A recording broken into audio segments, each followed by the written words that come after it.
Chapter 9 है straight line. पहला इसमें डिस्टेंस फार्मूला, ये 10th में भी था। जैसे एक पॉइंट है ए, इसके कोऑर्डिनेट दिए x1 y1, और बी पॉइंट है, इसके कोऑर्डिनेट है x2 y2। तो इनके भी डिस्टेंस का फार्मूला है x2 माइनस x1 का square plus y2 minus y1 का स्क्वायर और इसका रूट।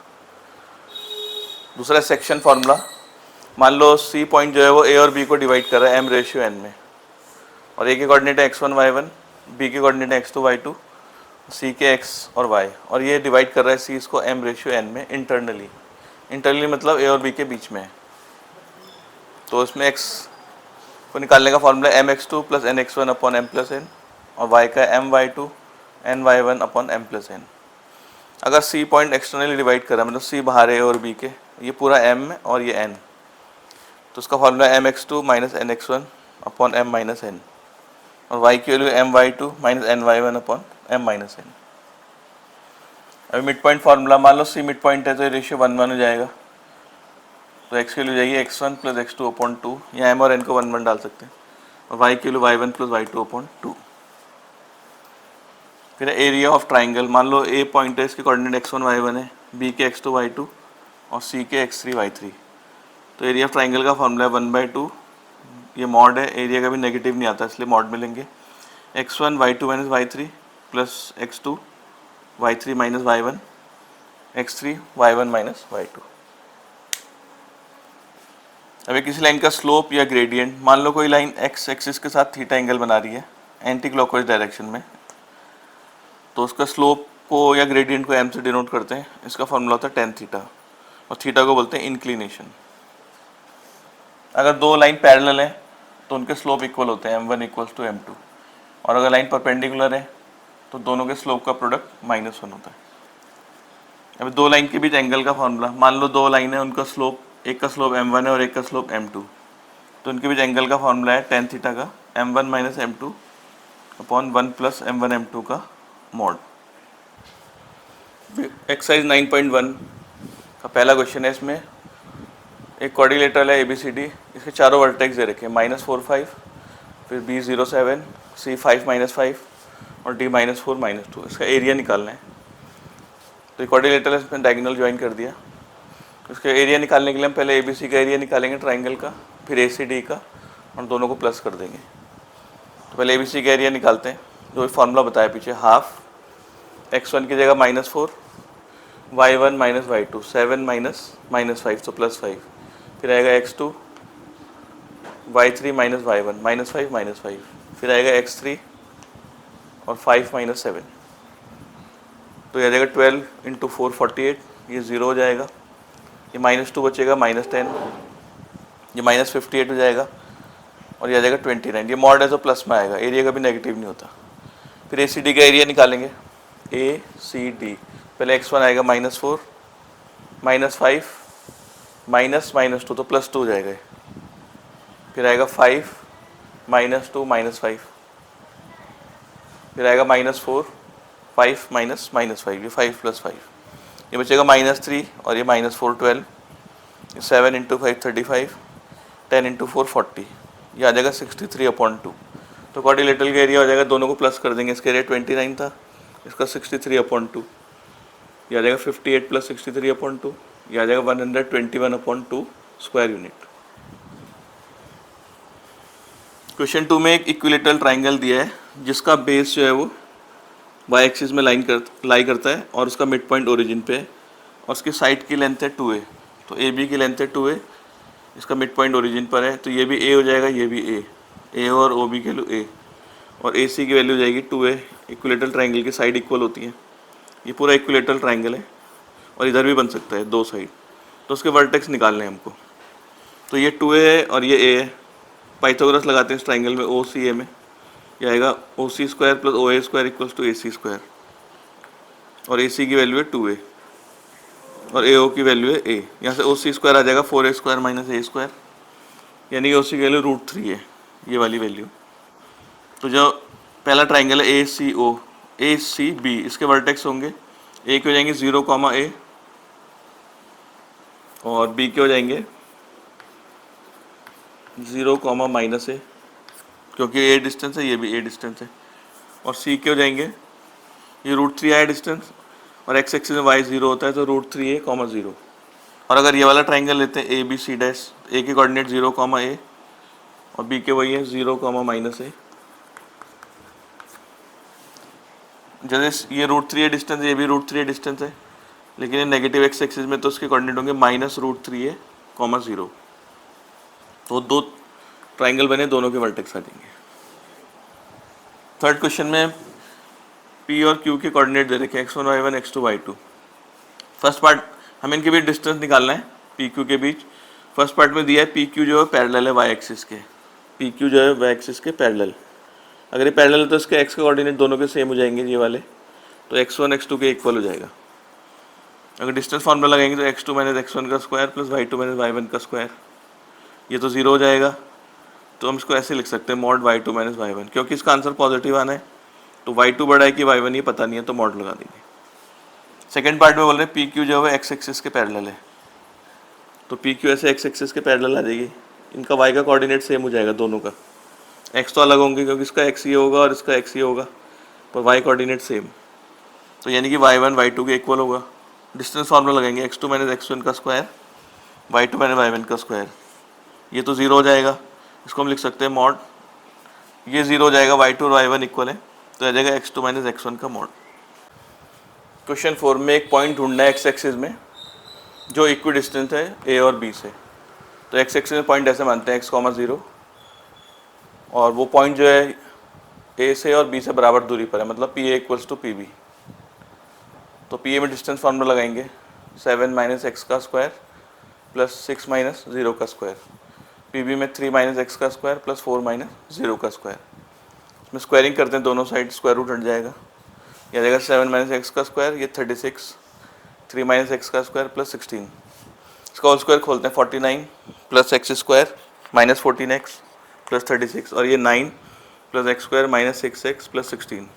एक्स स्क्वायर कैंसिल हो जाएगा, 49 प्लस 36 85 और 16 प्लस 9 25, इधर आके -25, 14x इधर गया प्लस 14x माइनस 6x, आ जाएगा 60 = 8x, x के लो 60/8 यानी कि 15/2। तो पॉइंट पी के कोऑर्डिनेट हो जाएंगे 15/2, 0।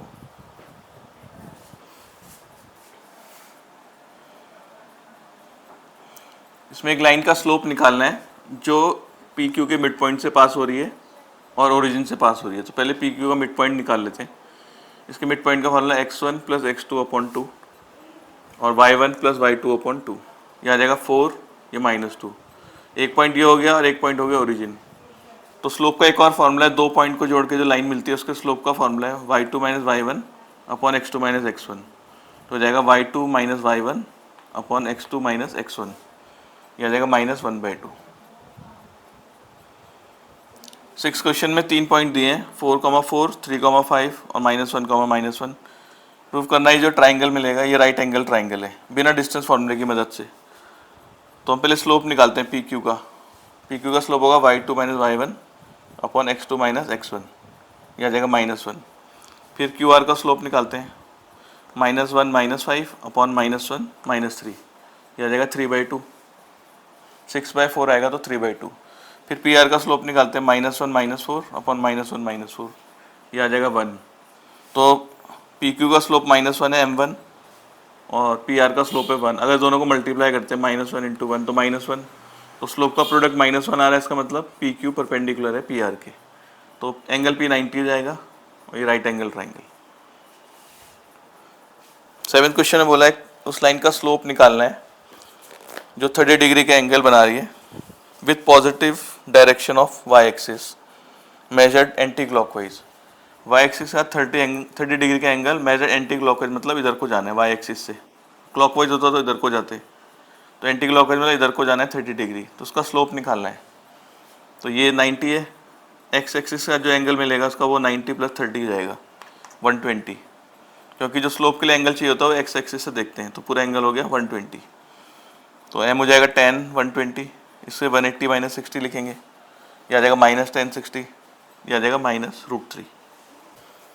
8th क्वेश्चन में 4 पॉइंट दिए हैं -2 -1 4 0 3 3 -3 2। प्रूफ करना है ये पैरेललोग्राम के वर्टेक्स हैं।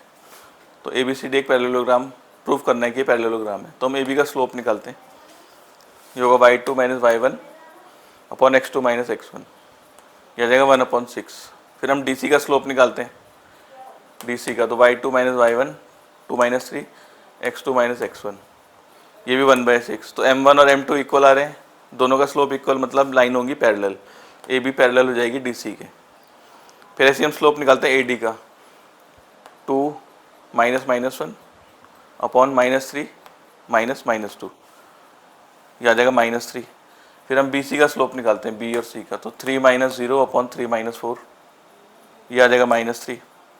इनके स्लोप भी इक्वल आ रहे हैं, यानी कि M3 और M3 इक्वल, M3 और M4 इक्वल आ रहे हैं, इसका मतलब AD पैरेलल है BC के। तो अपोजिट साइड इसके पैरेलल आ रही है, तो ये पैरेललोग्राम हो जाएगा। 9 तो बोला है 2 पॉइंट को जोड़ के जो लाइन मिल रही है ये वाली A और B को, इसका एंगल बताना है x एक्सिस के साथ कितना एंगल बन रहा है, x एक्सिस के साथ।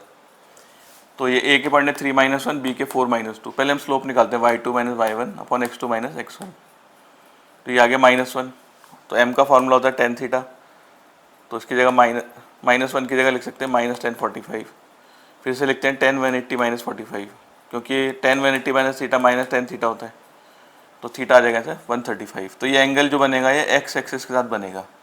स्लोप का जो एंगल आता है, जहाँ से एंगल निकालते हैं, वो x एक्सिस के साथ एंगल आएगा इसका, ये 135। 10th क्वेश्चन में दिया है कि एक लाइन है, उसका स्लोप दूसरी लाइन के डबल है, मतलब m1 टू m2 के इक्वल है, और दोनों के बीच जो एंगल मिल रहा है उसका tan थीटा दे रखा है, टेंजेंट ऑफ एंगल इज 1/3। तो स्लोप्स की वैल्यू निकालनी है। तो tan थीटा का फॉर्मूला होता है m1 minus m2 upon 1 plus m1 m2 का मॉड, और ये 1/3 है।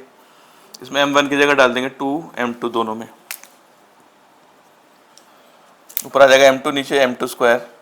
ये मॉड हटाएंगे तो यहाँ प्लस माइनस आ जाएगा, तो एक प्लस साइन लेके सॉल्व करेंगे, माइनस साइन लेके। तो पहले प्लस साइन लेके सॉल्व करते हैं, इसे क्रॉस मल्टीप्लाई करते हैं, आ जाएगा 2m2 square plus 1 equal to 3m2। इसको उधर ले आते हैं माइनस में, इसके फैक्टर करते हैं, मिडिल टर्म स्प्लिट। तो 2m2 square minus 2m2 minus m2 plus 1, इन दोनों में 2m2 कॉमन, यहाँ बचेगा m2 माइनस 1, इन दोनों माइनस 1 कॉमन लिया, m2 माइनस 1। फिर दोनों में m2 माइनस 1 और ये 2m2 माइनस 1, या तो ये 0 होगा या तो ये 0 होगा। ऐसे m2 की वैल्यू आ जाएगी 1 और ऐसे m2 की वैल्यू 1/2। तो स्लोप्स हो जाएंगे, m1 की वैल्यू ट्वाइस है m2 के, इसका डबल करेंगे तो 2 आएगा, और इसकी वैल्यू है 1। ये m1 की वैल्यू है m2 की। फिर अगर m2 ये मानते हैं तो m1 इसका डबल होगा 1 और m2 की वैल्यू हाफ। तो ये m1 की वैल्यू ये m2 की, ये m1 की, ये m2 की। अब इसमें से माइनस साइन लेते हैं, -1/3, फिर क्रॉस मल्टीप्लाई, ये आ जाएगी इक्वेशन। फिर इसको उधर लाते हैं प्लस, फिर इसकी मिडिल टर्म स्प्लिट करेंगे 2m2 प्लस m2। फिर इन दोनों में कॉमन ले लेंगे 2m2, अंदर बचेगा m2 प्लस 1, इसमें 1 कॉमन तो m2 प्लस 1। फिर इन दोनों में m2 प्लस 1 कॉमन, यहाँ से बचेगा 2m2 प्लस 1, या तो ये 0 होगा या तो ये 0। यहाँ से m2 की वैल्यू आएगी -1, यहाँ से आएगी -1/2। तो अगर m2 को हम -1 लेते हैं तो m1 की वैल्यू डबल है इसकी, तो -2 हो जाएगी। तो ये m1 की वैल्यू होगी ये m2 की। फिर m2 को हम लेते हैं -1/2, तो m1 इसका डबल है, इसका डबल हो जाएगा -1, ये m1 की वैल्यू आ गई और m2 की वैल्यू -1/2। तो स्लोप ये भी होंगे, ये भी होंगे, ये भी होंगे, ये भी। 11th क्वेश्चन में दिया है कि लाइन 2 पॉइंट से पास हो रही है, x1 y1 और hk से, और उसका स्लोप है m। तो स्लोप का फॉर्मूला होता है y2 minus y1 upon x2 minus x1। से क्रॉस मल्टीप्लाई करेंगे तो आ जाएगा k minus y1 equals to m h minus x1। यही प्रूफ करना था इसमें, बस ये आता है।